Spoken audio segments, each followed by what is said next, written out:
Hello, welcome and a very good evening, and today we want to take a look at another cartridge for the good old C64, namely a diagnostic cartridge called the UfD cartridge. We will talk about that in a minute, what that means. Diagnostic cartridges for the C64 are pretty common. I have two here, the C64 Deadtest and the 1541 Diag. This one is of course for the floppy drives to debug broken or failing floppy disks, floppy drives actually, like this one here, the 1541, which is actually in good shape. And the Deadtest can help with a broken machine. For example, when I got this nice little bread bin here, it was displaying a little bit of garbage on the screen, and with the help of the Deadtest, which does different memory checks, I figured out that the color SRAM on this machine was actually bad, or most probably the color RAM. Because it was identified as such. There are a few other chips that could have been the cause of this issue, but it turned out it was just the SRAM chip, and I replaced it, and now it's working just fine. So while I don't have currently a broken or to be repaired C64, I do have another kit for a special cartridge. It's called the UfD cartridge because U stands for the physical symbol for voltage. It shows the voltage on the 5-volt rail, which already can cause some issues and problems. So you already know if the PSU or the voltage regulator are a problem in your C64. But if it says 5 volts or almost 5 volts, you know it's fine. It also has a frequency display. It shows the CPU clock that is on the cartridge port. So if that is 920 something kilohertz on PAL machines, you know everything is okay. And it can run some diagnostic ROM, and it can run 3 different ROMs. One is for the C64, it's the Deadtest. The other one is the Diag ROM, which can use a harness to test also the ports for their function or purpose. And the last one is a special Diag ROM for the C128, which I don't have. Would love to have one, but don't have. But yeah, that's the third ROM on there. So you have one cartridge basically for all your C64 and C128 needs, minus perhaps the 1541 test cartridge, let's say that. Okay, so let's take a look what the kit looks like and how it works. We already had a C64 Deadtest and the 1541 Diagtest, which are both diagnostic cartridges when you want to repair a broken or dead C64. The Deadtest is very useful for a quick check. It will show something if the machine is working at least partially. It will have some blinking signals if it's almost dead, but it can still output something via the VIC chip. And it will test the various components inside of the machine. There is a slightly different version called the Diag ROM, which allows you to also test all the ports on the machine. I don't have that because you need a special test harness where you put cables in all the ports. But so far I didn't need to use it because I'm not repairing this many C64s. Either way, this thing here is called the UfD cartridge, and it is basically 3 different diagnostic cartridges rolled into one, plus some extra features. The diagnostic cartridge basically replaces the Deadtest and the Diag ROM, as well as the C128 Deadtest or Diag ROM, I think. I don't have a C128, but I could put it on there if I wanted to. But the most important thing, or most interesting thing, is that this thing has a little tiny microcontroller and an OLED display, which will be fitted here into this window.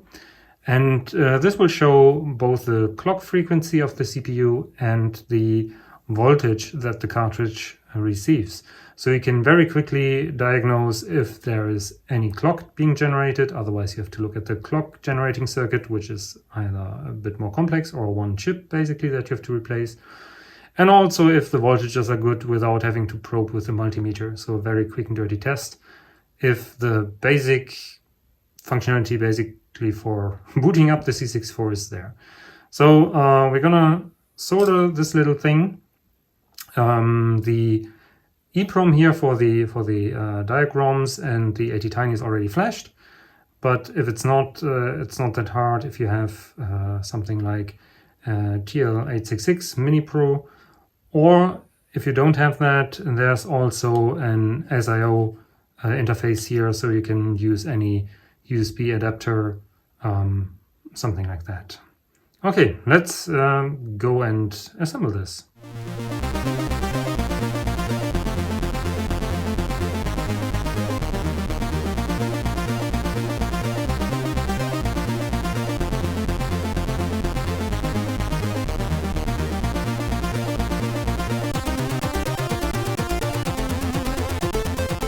So most of the cartridge, of the UfD cartridge, has been soldered, and of course I was talking garbage.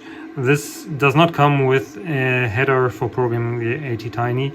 This SIO port here is actually for the little display, of course, which sits precariously here on the edge, which is why the author, or rather the seller on the forum 64, gave us this 3D printed little bracket, which fits nicely over the SMD parts.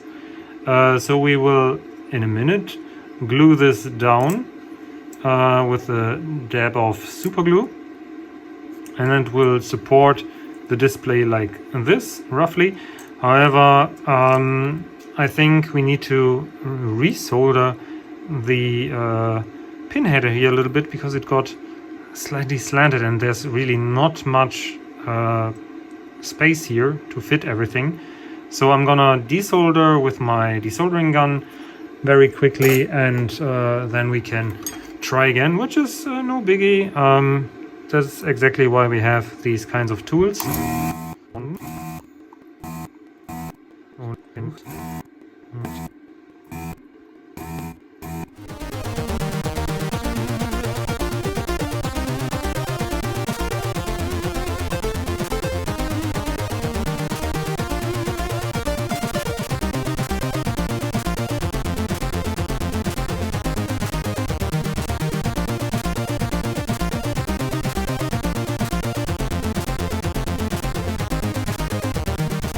So all is hopefully good with this thing here.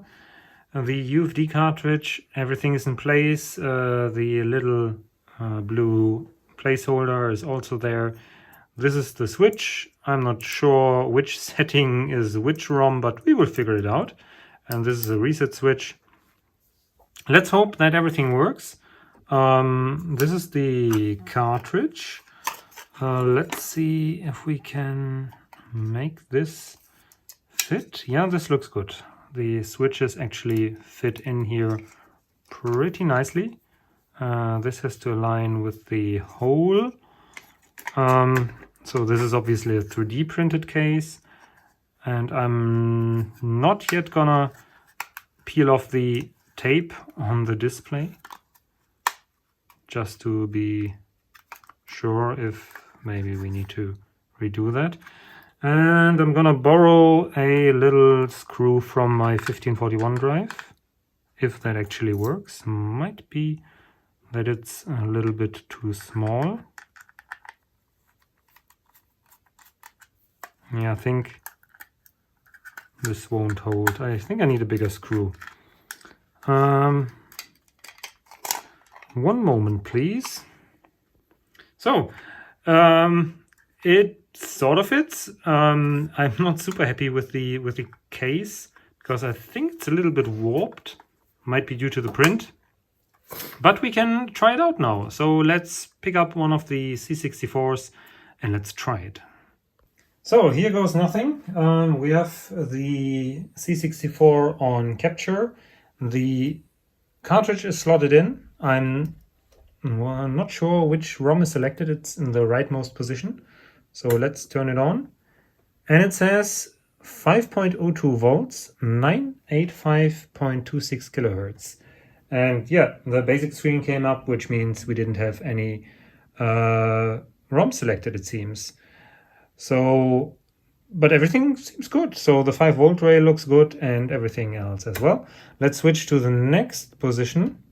that should be the C128 Diag, which probably doesn't do anything, or maybe crash. It doesn't do anything. Let's switch to the next one. Should be the Deadtest, I hope. Yeah, this looks interesting. All the colors,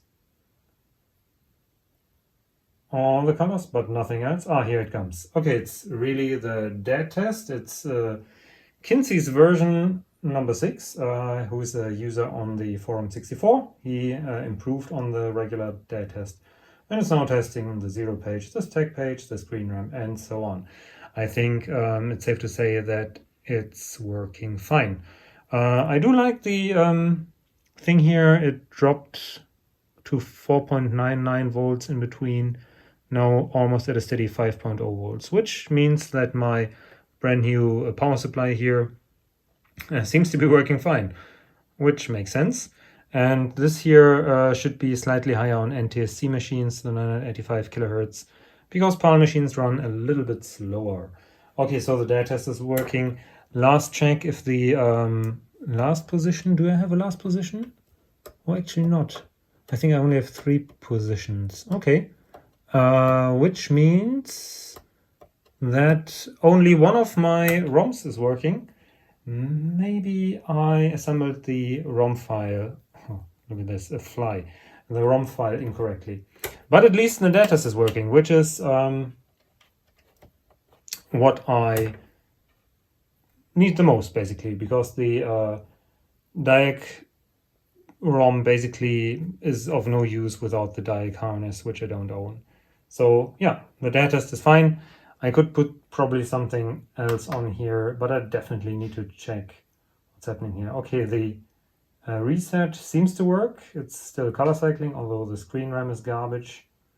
But now it's resetting correctly. Okay, let's put it back into the basic mode, which looks like this. And let's press reset. And there will be a short delay. And then, yeah, it works also as a reset button, which is nice. You can use that instead of installing a hardware reset switch. Okay, this is pretty nifty. And I figured out my problems. It was actually the wrong firmware for both the... No, actually not for both things, but only for the Atmel, I think, for the ATtiny.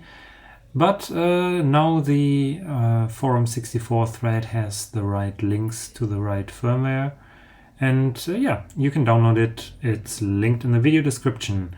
With that, we get actually even the description of the ROM that is currently running in the display, which is very nice. And I could use both the Deadtest and the Diag ROM, which is pretty useful. The C128 ROM, of course, I couldn't test because I don't have the C128. But if you have one, then you can for sure try it out.